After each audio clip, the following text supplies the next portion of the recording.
Hi everyone, and welcome to part 2 of our exploration of alkaline ionized water. So if you haven't yet watched part 1, pop over and check that out just so you have some context for this video, where we're going to take a look at the claims that some of the sales representatives are making about Kangen water and other similar machines, all of these alkaline ionized water machines.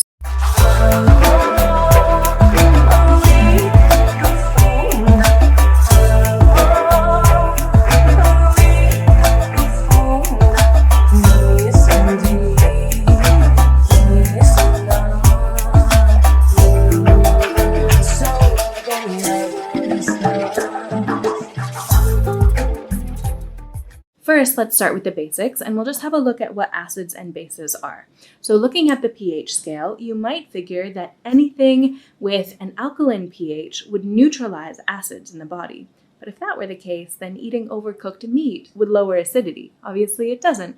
Cooked meat is super alkaline, but actually makes more acidity in the body and in the tissues. And lemon, which is one of the most acidic fruits, is famous for its alkalizing effects. Likewise, adding alkaline minerals to water like calcium, magnesium, sodium, potassium, etc., it raises the pH of the water, but it doesn't neutralize acids in the body. So why is this? Because only buffers neutralize acids. So for example, if you add a weak acid to a glass of water with a pH of 8 that has no buffering capacity, the pH will immediately drop, just like you'd expect. But if you add the same amount of acid to a glass of buffered water, then the pH will barely change. A buffer neutralizes the acid, leaving the solution's pH unchanged. So buffers are what contribute to what's called alkalinity, which is defined as the ability to neutralize acids. It's kind of confusing because alkalinity, the ability to neutralize acids, is actually technically different from the term alkaline, which only refers to pH. So not everything that is alkaline actually has alkalinity, the ability to neutralize acids. Again, that depends on the presence or absence of buffers. So in water and in the human body, buffers are predominantly bicarbonates. They neutralize acids by scavenging hydrogen ions. And often people will use urine tests to see what their body's pH is, but that's actually not an accurate reading at all. Urine is a measure of what the body is releasing. So a higher urine pH could also just mean that the body is having to get rid of excess alkaline minerals that aren't in a form that it can use.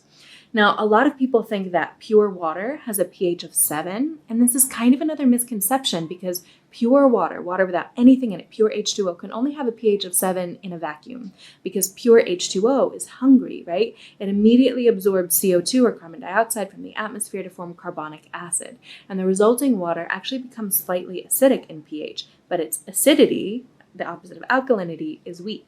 So acidic refers to its pH, but acidity means its ability to neutralize alkaline. Make sense? Stick with the etymology here, please, because it's all going to make sense in a second. So this pure H2O with a little bit of carbonic acid is too weak to have an acidifying effect on the body. So just because water has a pH below 7 doesn't necessarily mean that it's bad water, like people are saying.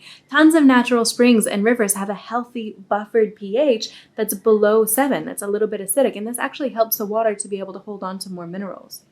Okay, so another way to make water alkaline is by adding minerals. Alkaline minerals alone, without a buffer, don't neutralize acids, and they aren't very bioavailable.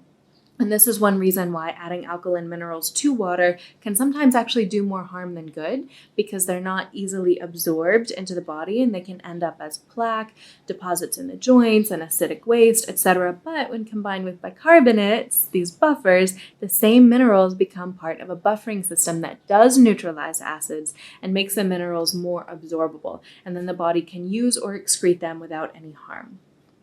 Okay, so now we're going to return again to the topic of these ionizing machines. Thanks for sticking with me through that explanation. Do they create buffered water?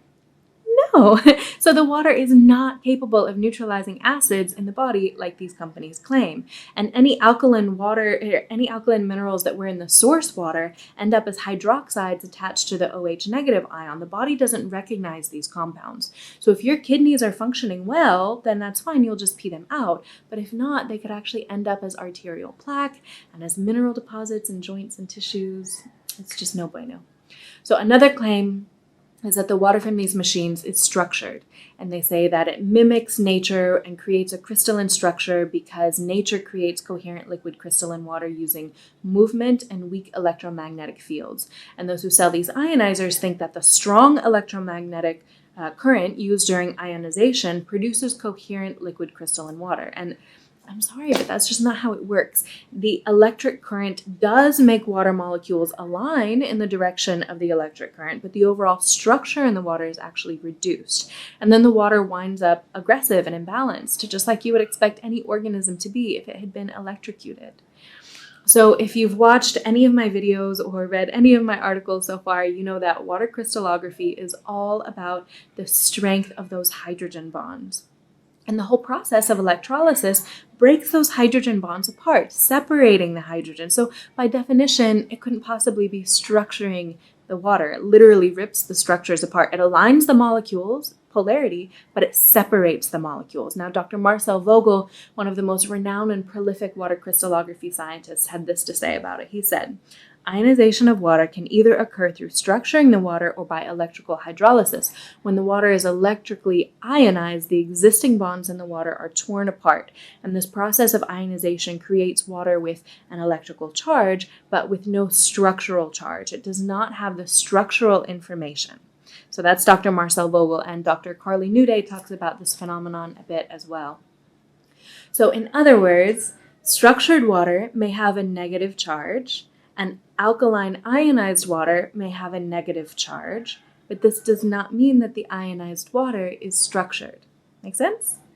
So now let's look at another claim that these companies are making, which is that the water has a strong electron potential that neutralizes free radicals. And yes, it's true. Alkaline ionized water does have a strong electron potential. You can tell by measuring its ORP, or oxidative reductive potential, and alkaline water has a very negative ORP. But the RH2 value, or the hydrogen potential, is actually a far more accurate representation of electron potential than just ORP alone.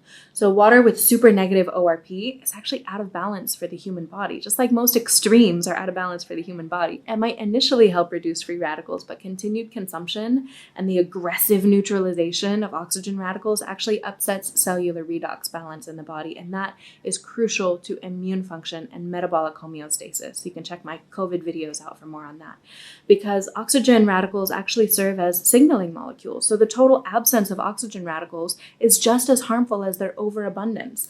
So in the long term, this water can have some metabolic consequences that go beyond the scope of simplistic and extremist thinking. You know, the chemistry of life in nature, as well as in our bodies, depends on a balance between acids and bases. The body thrives in balance, not in extremes. It's just how nature works. But I encourage everyone to do their own research. Look for long-term human studies of alkaline water, not just the short-term ones that are easy to find. And if someone is trying to convince you that alkaline water is the best water for you, notice whether or not they might have a vested interest in you believing that. Would they benefit from you getting one of these filters? Now, regardless, they are not bad machines, and if you select you can select whatever pH you want from the scale. So you could still use a Kangen or similar and get a neutral pH water like a 7. You don't have to go with a 9. You could use it just as a tap liquid filter if you absolutely have to use tap liquid for some reason. And you can use slightly acidic water for skincare and use basic water for cleaning around the house. So it does have some uses, for sure. But there are a lot of people who are pretty dogmatic about their obsession with these machines. So I know this video might get some backlash from anyone whose loyalties are more aligned with company rhetoric than with objective science, and that's okay. I'm not trying to ruffle feathers. I'm not everyone's cup of tea, and everyone is entitled to their opinion. I'm not throwing shade.